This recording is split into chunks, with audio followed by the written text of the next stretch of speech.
Maak asseblief oop in Psalm 34.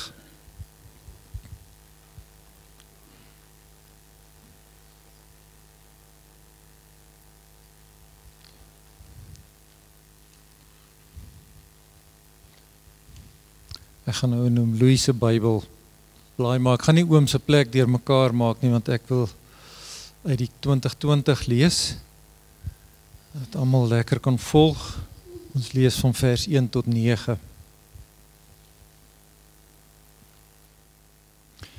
Kom ons lees saam. Van Dawid, toe hy hom kranksinnig gehou het voor Abimelech, die hom weggejaag en hy toe weggegaan het. Ek wil die Here die heeltyd prys. My mond is voortdurend vol van sy lof. In die Here sal ek roem. Verdruktes sal dit hoor en hulle verheug. Maak saam met my die naam van die Here groot. Ja, laat ons saam sy naam verheerlik. Ek het die Here geraadpleeg en hy het my geantwoord. Van al die verskrikkinge het hy my gered. Verdruktes kyk op na hom en hulle straal. Hulle gesigte hoef nie rooi te wees van skaamte nie. Hierdie magtelose het geroep en die Here het gehoor. En uit al sy benoudhede het hy hom verlos. Die engel van die Here trek 'n laar rondom hulle wat vir die Here ontzag het en hy red hulle. Beproef dit en ervaar, die Here is goed. Gelukkig is die mens wat by hom skuil. Ons lees tot sover.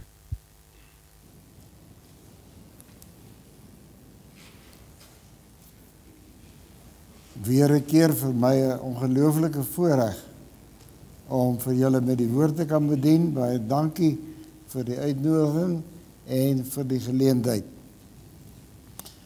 Habakuk is en bly vir my een van die uitstaande boeke van die Bybel, en oor Habakuk te preek bly vir my een van die hoogtepunte van my eie lewe. Habakuk hoofstuk 3, as jy nog nie jou Bybel oopgemaak het nie, Habakuk hoofstuk 3, en ek gebruik vir my aanbieding die 2020 vertaling.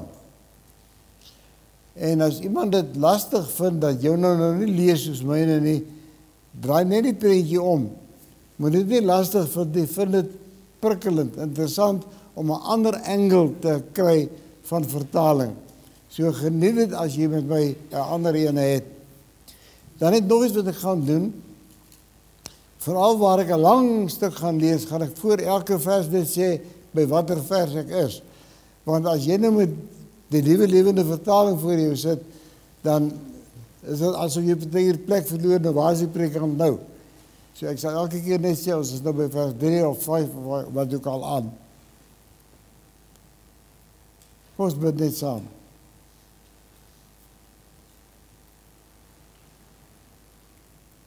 Here, om u woord te hoor,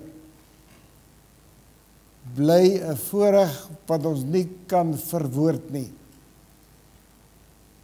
Behalwe om te buig en te sê, dankie Here. Ek bid dat die oopmaak van u woord vanmôre opnuut vir mense wat dit hoor, lig sal gee. Amen. 'n Hele paar van julle se koppe is grys genoeg om hierdie uitdrukking te onthou. Van die ou mense het gesê, ja, wanneer armoede by die voordeur inkom, dan loop liefde by die agterdeur uit. Is 'n ou gesegde. En ja, soos dit met gesegdes gaan, sal party van julle nogal daarmee saamstem. Maar as die hele paar in die gehoor of gaan sê, dit werk nie vir ons so nie. Ek en my man se swaar kry, het ons nader aan mekaar gebring. Ons het aangehou om mekaar lief te hê ten spyte van swaar kry. So die gesegde is nou maar soms van toepassing en soms nie. Maar feit is, swaar kry,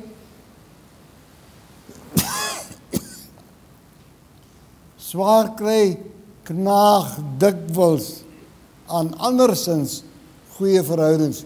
So die van julle wat sê, ons het saam klippe gekou. Jy het nou miskien net 'n bietjie vergeet, maar daar was daar maar 'n paar keer waar jy gravel tussen die tande gehad het oor die hele swaar kry. Feit is, swaar kry knaag dikwels pynlik aan andersins goeie verhoudings, is wat ek sê. Hoofstuk 3 van Habakuk is vir my een van die mees opwindende, mees uitdagende dele in die Bybel. Kom ons kyk net hier vandag terug. Habakuk het 'n tyd van intense swaar kry beleef. Slaggate, kragonderbrekings, bedrog op hoë vlak, noem dit, hy het dit beleef. Alles wat vir hom belangrik was besig om langs die pad uit die bus uit te val. En Habakuk was nie maar net sommer nie, hy het gaan bid oor die saak, en baie gebid oor die saak, en dringend gebid oor die saak. En toe hy uiteindelik, na baie gebed, by die Here antwoord oor sy ontsteltenis kry, oor die heersende situasie, ontdek hy dat vir hom daar, en vir nie net vir hom nie, maar vir die volk, 'n moeiliker pad vorentoe lê. 'n moeiliker pad vorentoe word voorspel. Maar die wonder van Habakuk en van Job en van Abraham is vir my dit. Ten spyte van hulle swaar kry, het hulle loyaal aan die Here gebly. Habakuk het erken, God regeer. Maar om by die kalmte van die einde van hoofstuk 3 te kom, het Habakuk deur verskillende ervarings gegaan, emosionele ervarings, geestelike ervarings, noem dit wat jy wil. Die eerste ding wat hom geruk het, was sy vertwyfeling. Wat op aarde gaan aan? Die tweede belewenis wat hy gehad het, was die een van verantwoording, waar God vir hom sê, so loop die pad, so doen ek. En die derde hoofstuk sien ons versekering. Nou net interessant dat ons gesing het, blye versekering. Die derde hoofstuk se opskrif is versekering. Ons kyk vandag na hierdie deel van Habakuk se belewenis.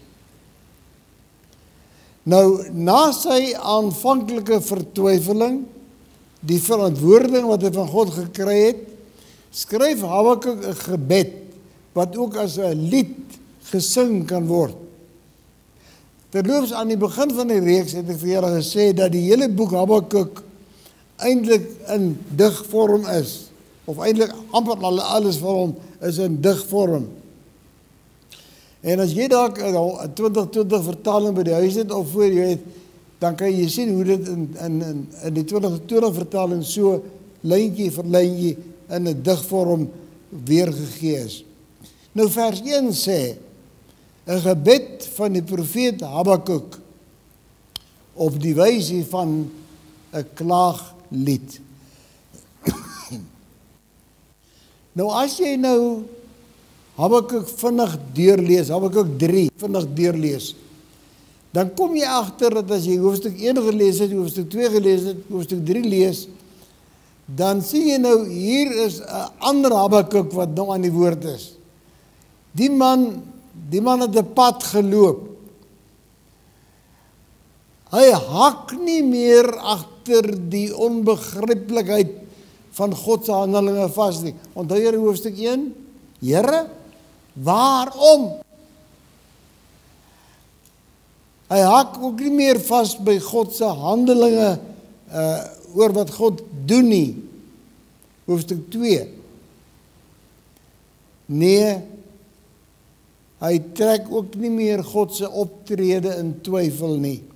Inteendeel, hoofstuk 3 sal jy hoor, Habakuk buig voor God se grootheid en onderwerp hom daaraan. Ek wil hy met woorde vir jou sê, want daar is nog 'n verskil aan erken God se grootheid en onderwerp daaraan. In Habakuk 3 kyk Habakuk weg van Israel af. Hy kyk ook weg van die aanvalsmag wat die Here oor gepraat het. Hy kyk ook weg daarvan af. Hy kyk ook weg na hoofstuk 2, na moontlike opvolgende aanvalsmagte.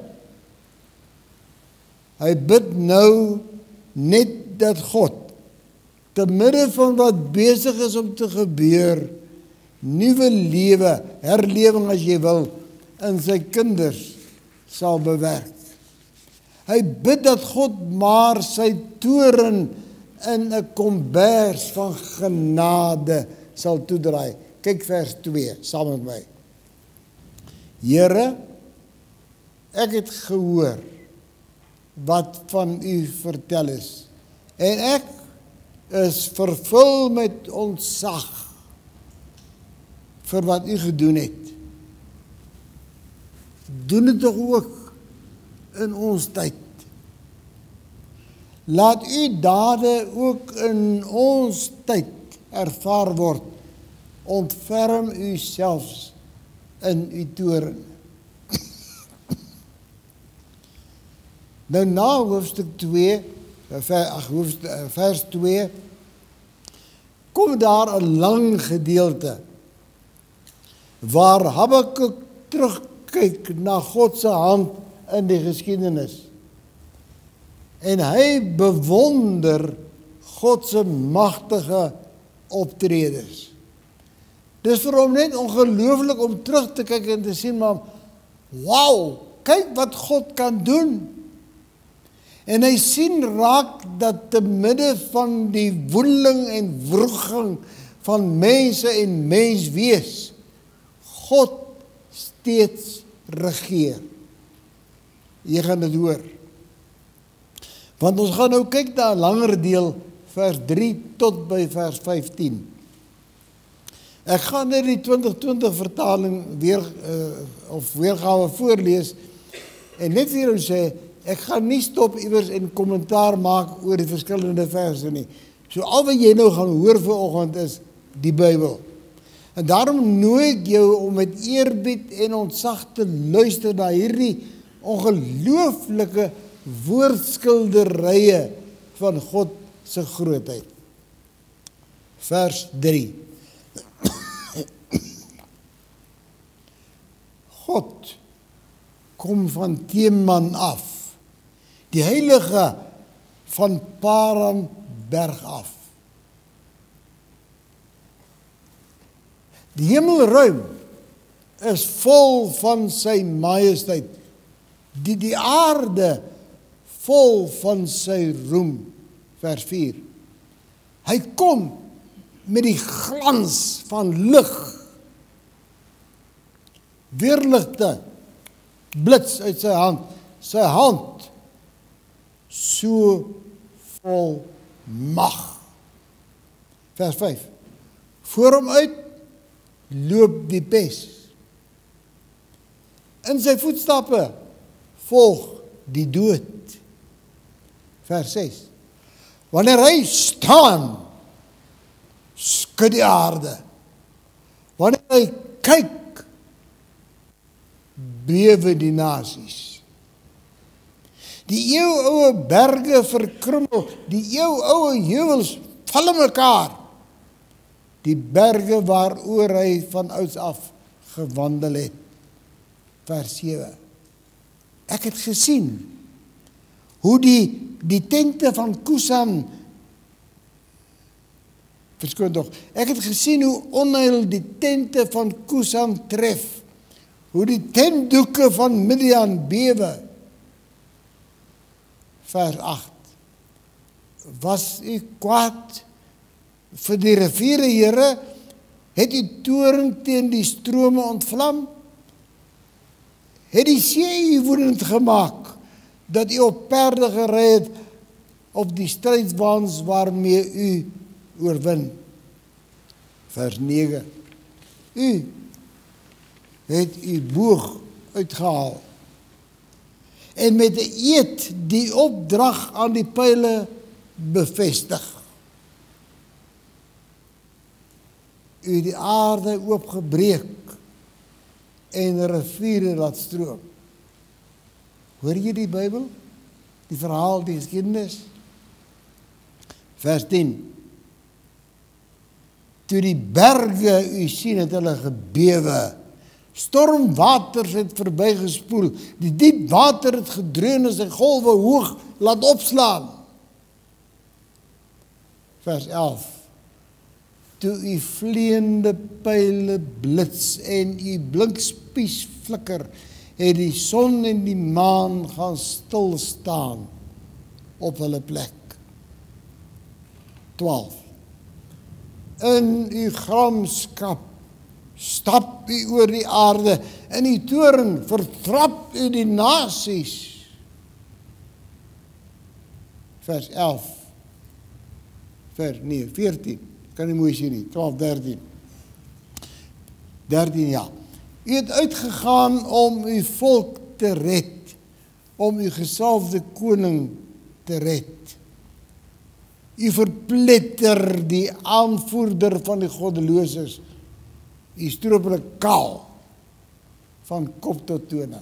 Kan ek net vir 'n oomblik stop, die posknopie druk en sê, het jy opgelet dat terwyl jy lees, herken jy stukke uit die Bybel uit, gebeurtenisse. Die groot ene is platgeslaan. Goliat, ja, daar is hy, ja. En so gaan ons aan. Vers 14.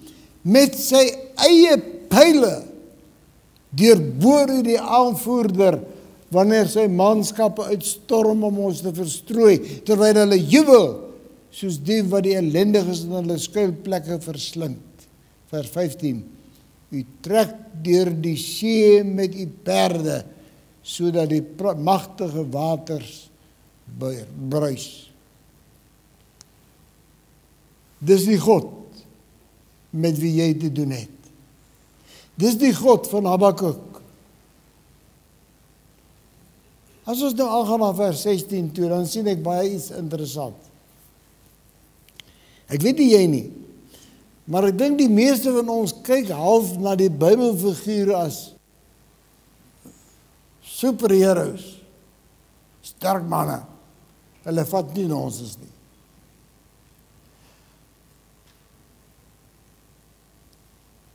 Asof hulle nie self mens was nie.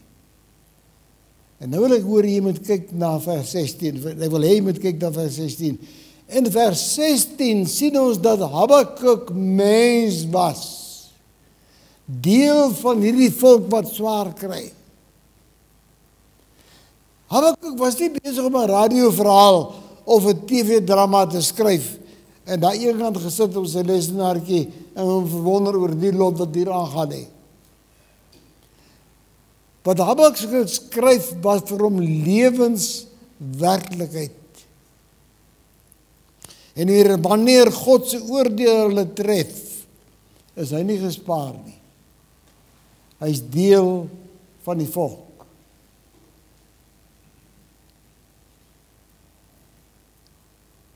Hy sou saam met hulle angs, verskrikking, lyding beleef. En geen wonder nie dat hy dit so in vers 16 beskryf, en ek lees net eers die eerste deel.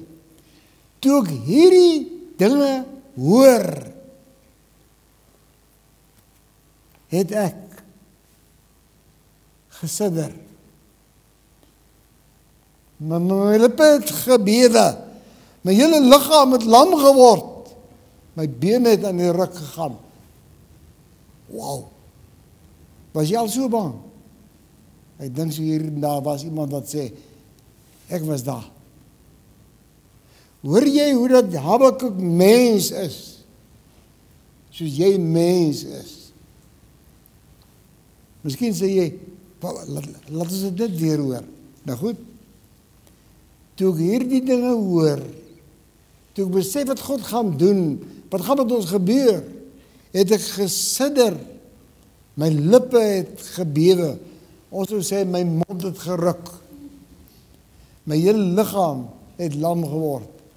Onthou jy toe jy so staan, toe sit ek hier in die naaste stoel, hy sê, my been het aan die ruk gegaan, daai ken jy baie goed. Soos ander mense uit die Bybel, en dit is vir my wonderlik dat die Here dit so beskik, dat hy nie vir ons die mense van die Bybel op 'n pedestal sit nie.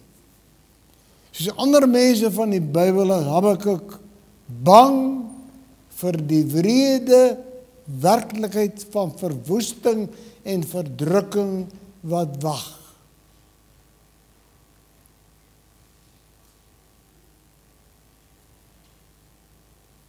Hy was meer bang as die ander mense, as ek en jy. Want hy het nie maar net geweet, hy moet daar deur nie, maar hy het ook geweet, wat gaan gebeur. Ons kyk en ons sê ons, wat gaan gebeur? Habakuk het geweet, exactly, wat gaan gebeur.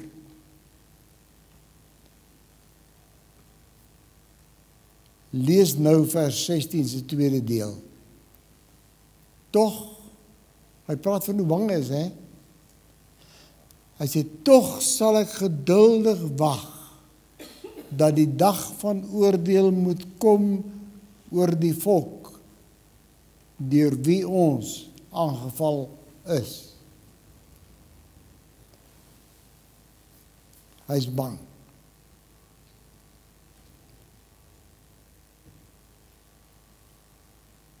Miskien moet ek vir julle so sê, Habakuk is nie bang nie, hy is doodbang.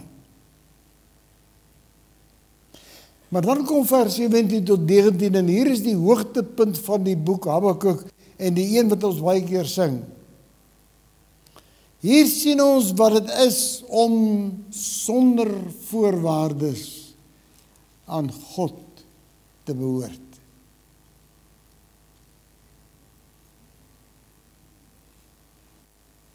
Wie van julle het voor die kansel gestaan, toe sê die predikant, nou sê jy agter my aan, for better, for worse, for richer, for poorer. En dan die belofte van, ek sal by jou staan. Hier doen Habakuk presies dit. Habakuk is nie bly oor wat God vir hom gee nie, maar oor God self. 'n vriend vertel vir my, toe hy sy meisie vra om hom te trou, toe sê hy vir haar, ek weet nie mooi van die pad vorentoe nie. Ek het nog nie helderheid oor geld en versorging en sekerheid nie. Toe sê sy vir hom, as ek by jou is dit goed genoeg. Dis Habakuk. As ek by jou is dit goed genoeg. Habakuk is nie bly oor God vir hom gaan gee nie, maar oor God self. Nie oor sy omstandighede nie, maar oor sy oortuiging. Sal iemand omgee as ek dit weer sê? Hy is nie bly oor sy omstandighede nie, maar oor sy oortuiging. Luister na die wonder van vers 17 en 18. Al sou die vyeboom nie bot nie, en daar geen druiwe aan die wingerde wees nie, al sou die olyfoes misluk en die lande geen oes lewer nie,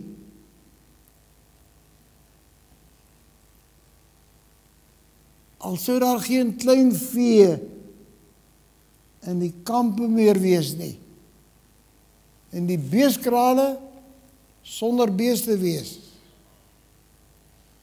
Nogtans sal ek in die Here jubel. Sal ek juig in God, my redder. Die Here, my God, gee vir my krag. Hy maak my voete soos die van 'n ribbok. Op hoë plekke laat hy my veilig loop. Ai, my broer, suster, ek voel amper, ek wil nie helemaal vir julle kyk nie as ek het sê. En by my werd dit soveel keer, te veel keer anders. Ek wil net eers sien wat God vir my gaan doen. Dan sal ek besluit oor wat ek gaan doen. Dit gaan met ons Christene dikwels ook soos met menseregte in die nywerheid. Die werkers sê vir die werkgewer, die kant toe of daai kant toe. Die stert swaai die hond. Ons wil sê, God moet doen. Maar by Habakuk sien ons werklike geloof. Terwyl omstandighede haglik is sy fokus op God. Sien dit ook raak. Habakuk berus sommer nie in die pyn nie. Hy selfs uitbundig oor die feit dat God regeer. Lees weer vers 18. Nogtans. Hoor mooi.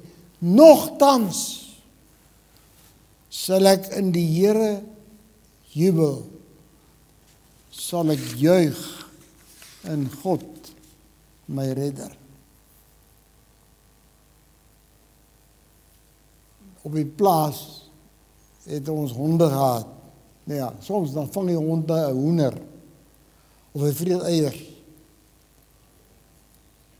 En nou is ek alweer in die probleem met die SPCA. Want dan kry jy die hond, die sleep in my huis toe, en gaan hulle aan bok, of die fanbelt, en jy looi die hond. Die wat ons gehad het op die plaas, as die hou, as die eerste hou val, kom hy nader. By die derde hou, moet jy jou staan ken, want hy druk jou voet onder jou uit, maar hy vlug nie. 'n getroue hond jank as sy baas hom straf, maar hy kruip nader aan hom. Soos met Job, wat sê, kyk, al wil hy my ombring, ek hoop op hom. Ek som op en sluit af. Wanneer armoede by die voordeur inkom, loop liefde by die agterdeur uit. Dis waar van baie, maar nie van Habakuk nie. Dit hoort ook nie waar te wees van jou en van my nie. Ons beleef ook 'n tyd waarin ons sigbare sekuriteite ontwortel word. Ons sien ook soos Habakuk, dit lyk die dinge net slegter word. Baie van ons wat hier sit, as ons eerlik is, dan sê ons, ek is benoud oor die toekoms, oor die pad vorentoe. Sal jy, soos Habakuk, ook positief die geloof behou.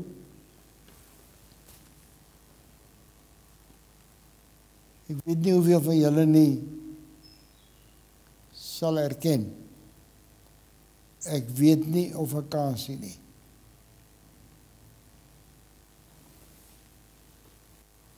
Ek het vir jou die wonderlikste nuus. Jy is heeltemal reg. Jy sien nie kans nie. Want die antwoord lê nie in jou eie vasbyt of jou dapperheid nie. Habakuk was self deur angs in die ergste graad oorval. Maar my hoop en jou hoop is in God se genade. Soos hy bo-menslik vir Habakuk sy vrees tot vertroue omvorm het, kan hy dit ook vir jou doen. My hoop en jou hoop is in God se genade.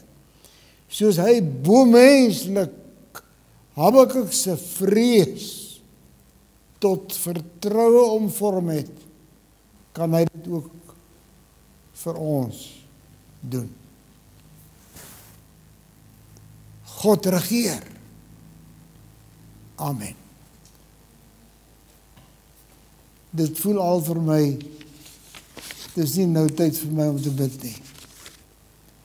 Dit voel al vir my, dit is nou tyd vir stilte. Kom ons maak het so 'n minuut, waar ons elkeen met die Here besig raak.